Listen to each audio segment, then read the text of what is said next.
neste momento, Deus, através desta emissora, leva até você mais um programa de fé, com hinos, orações e uma palavra poderosa a seu favor.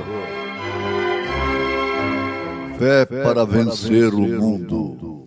Somente crer, somente crer, tudo é possível, somente crer, somente crer, somente crer, tudo é possível, somente crer.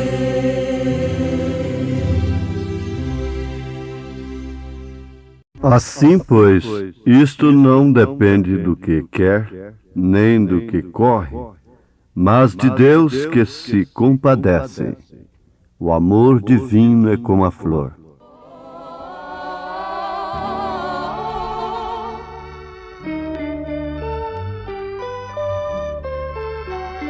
O amor divino é como a flor, difundindo sempre doce olor, pois enchendo os dias com louvor, faz da vida um doce lar. Nossa vida abençoando, nossa luta encorajando, nossa carga aliviando, faz da terra um bom lugar. O amor divino é como a flor, difundindo sempre doce olor, pois enchendo os dias com louvor, eleva até o além. Como os anjos vigiando,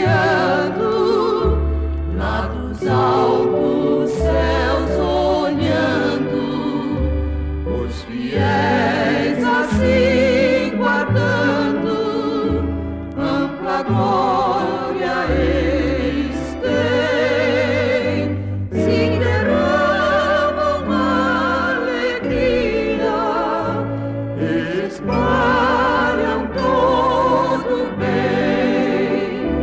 Seu amor é como a flor, faz da vida um docilão. Seu amor é como a flor, faz da terra um bom lugar.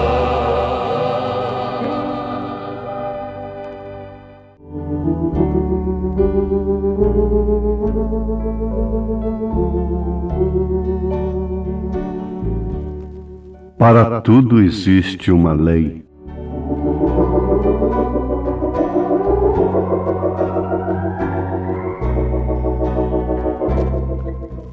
Ouvintes, a soberania de Deus, a sua onisciência, onipresença e onipotência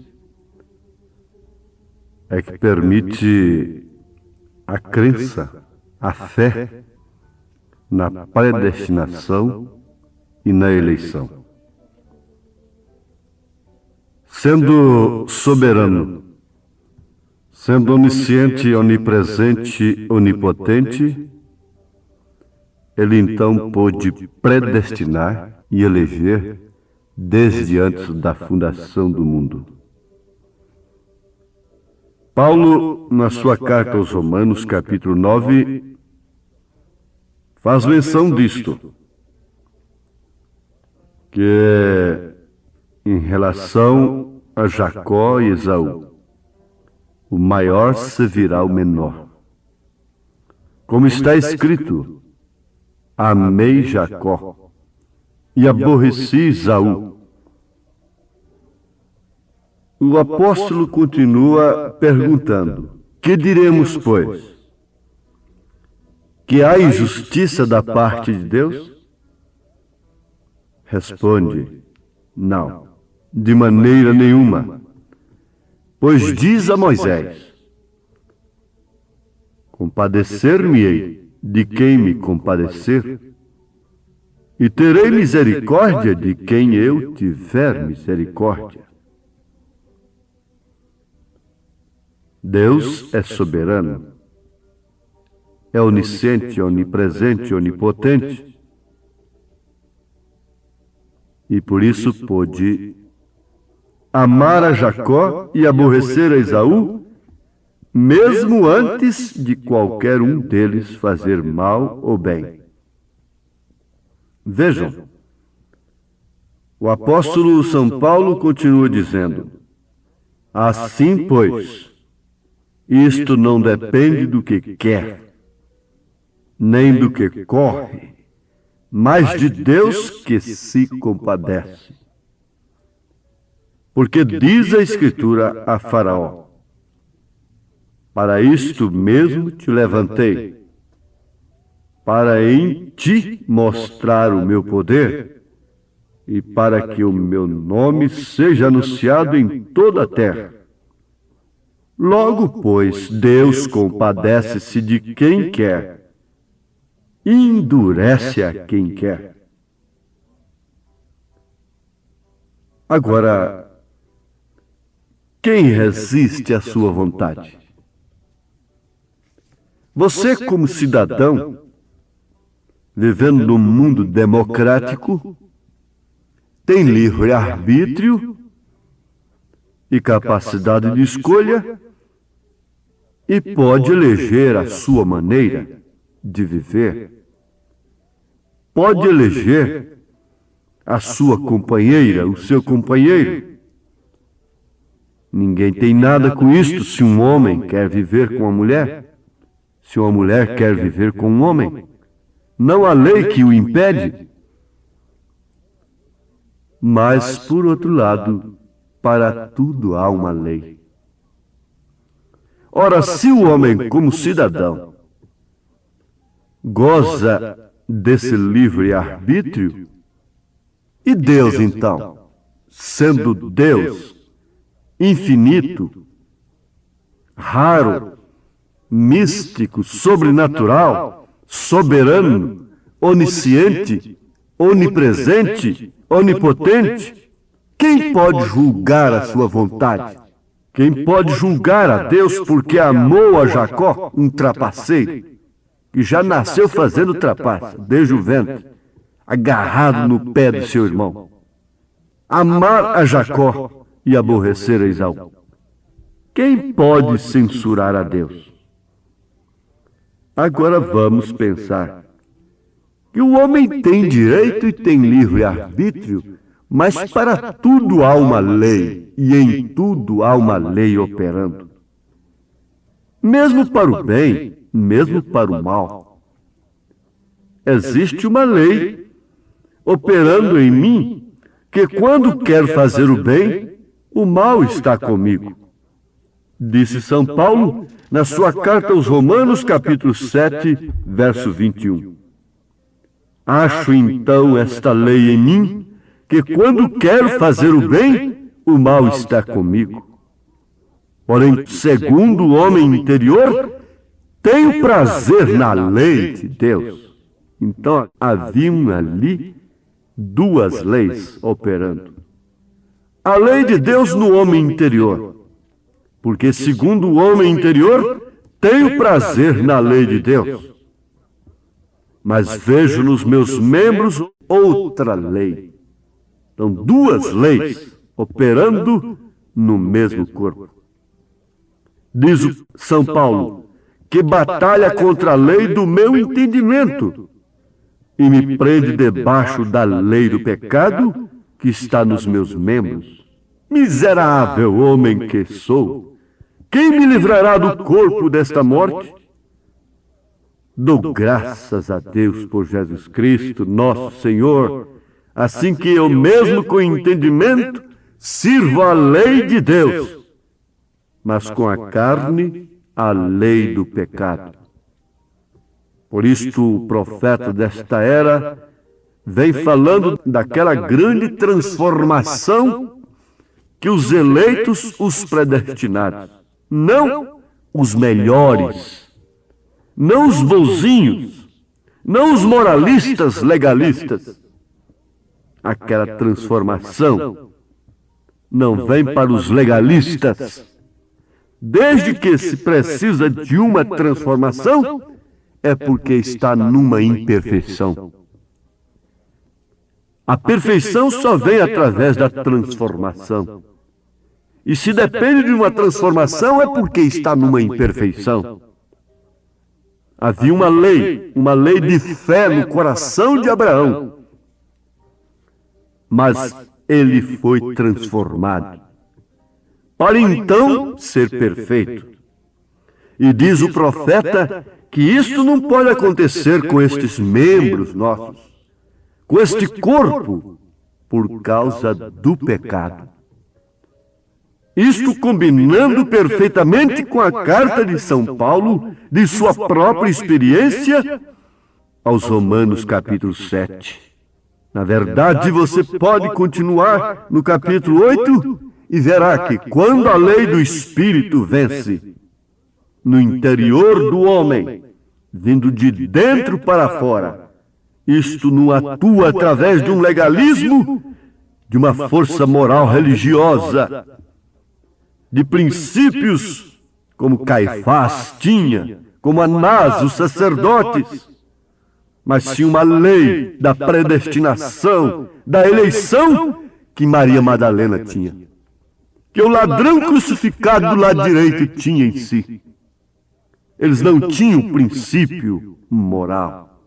Eles não eram nem mesmo pessoas que podiam ser agentes morais. Não. Eles estavam completamente fora, marginalizados, mas carregavam em si a predestinação.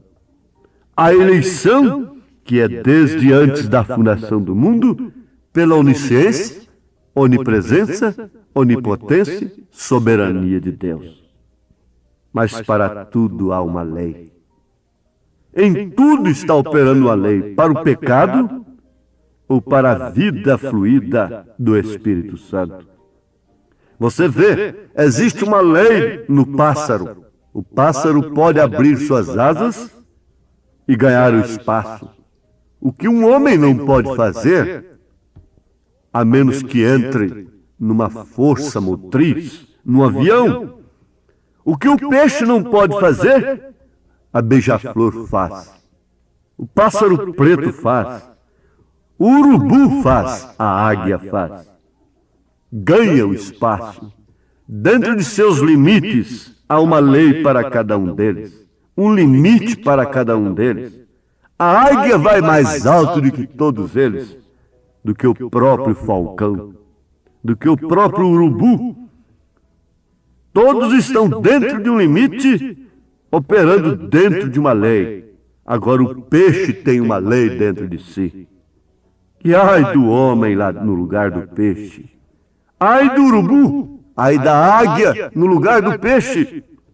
Lá no profundo da água, do rio, do mar, há uma lei ali dentro dele que lhe permite viver ali. Você vê que quando alguém quisesse aveia, tinha que ir procurar na tribo a quem foi destinado plantar aveia. Quem quisesse trigo deveria procurar trigo naquela tribo a quem foi destinado plantar trigo.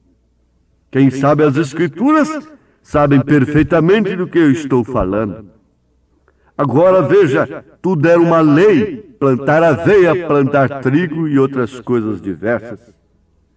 Há uma lei para manter o peixe dentro d'água e uma lei que não o permite viver fora d'água. Como pode o peixe vivo viver fora d'água fria?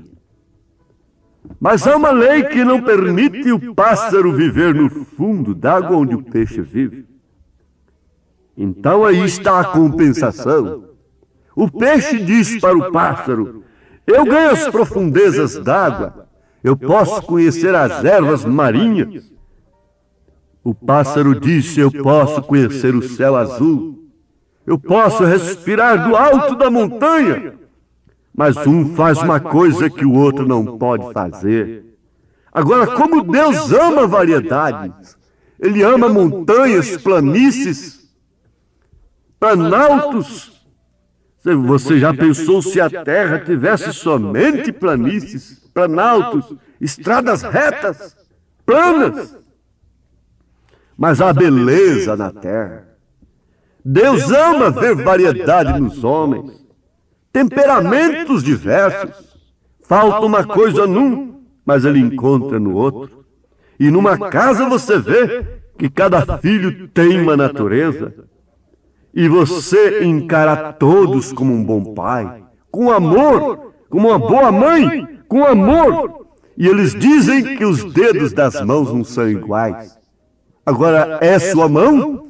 É seu corpo? É membro do seu corpo ou não é? Agora, porque não somos iguais, não somos filhos? Aí está onde muitos estão tropeçando. Deus me permitiu ir a certas profundezas que determinados pássaros não podem ir. Deus me permite a ir a certa altura que determinados peixinhos que têm uma luzinha no focinho não podem ir. Porque ele só conhece profundidade. Ele é um pequeno mestre. Mas só de profundidades do mar. Se ele sair para fora, ali para a altura ele explode. Mas Deus ama estas coisas. Deus gosta de ver esse cenário, porque Ele vê tudo ao mesmo tempo. Ele pode ver todos os planetas, Ele pode ver todos os astros, Ele pode chamar as estrelas pelos nomes, e não pode ver sua dor, não pode conhecer sua alma. Ele não sabe quem é você?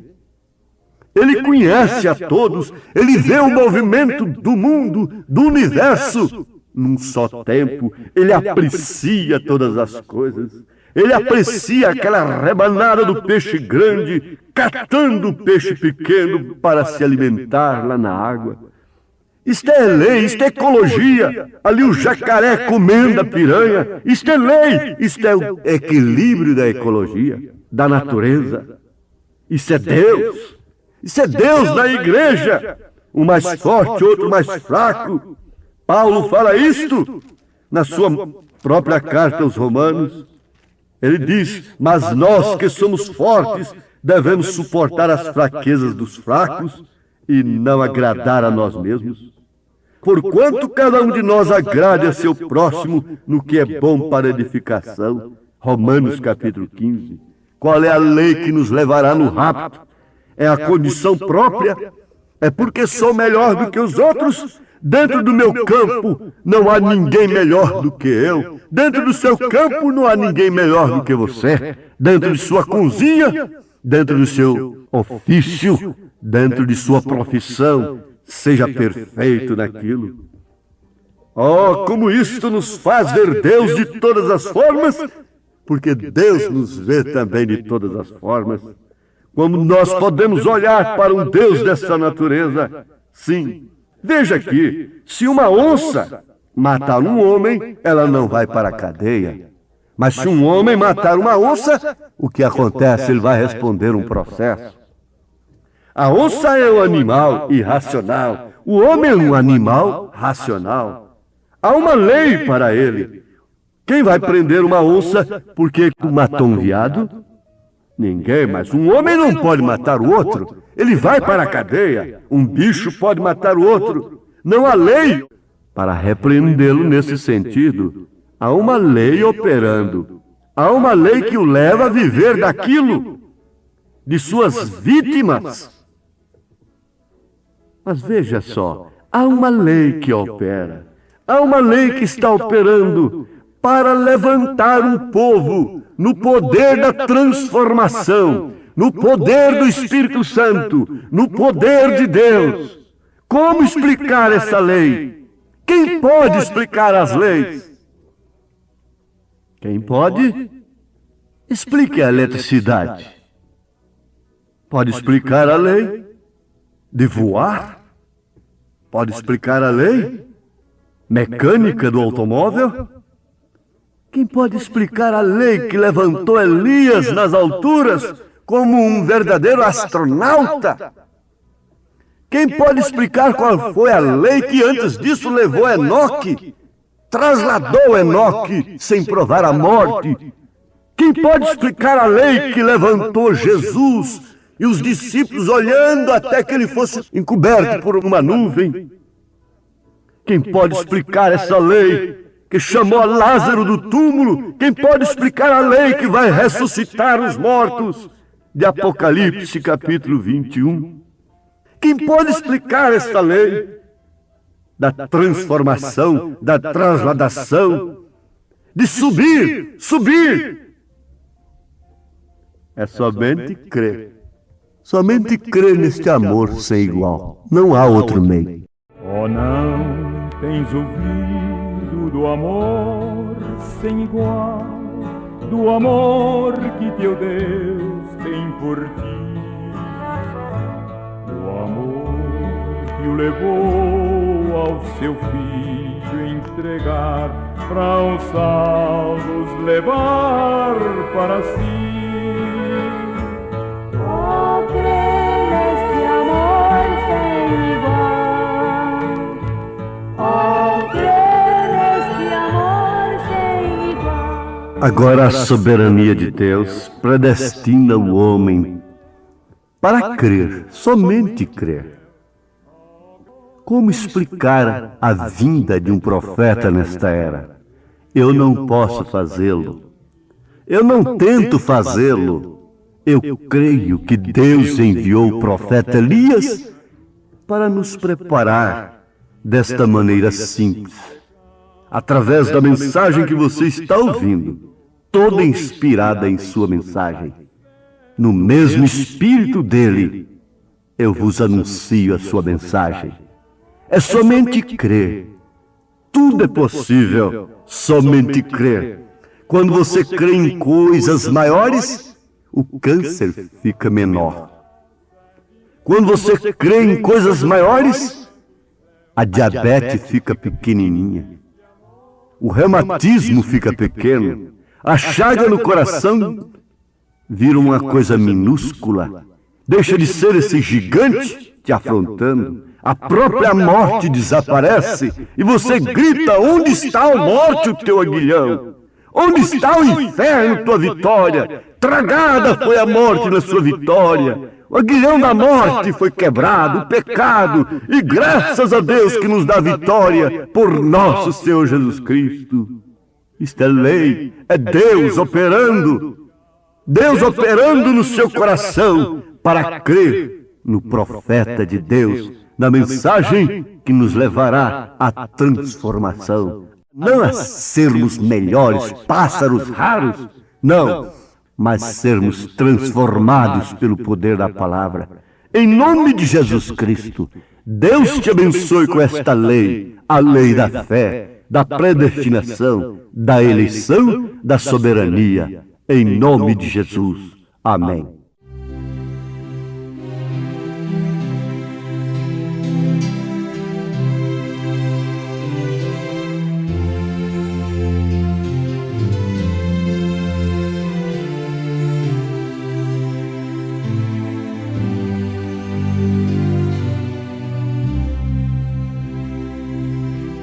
Somente crer, somente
Oh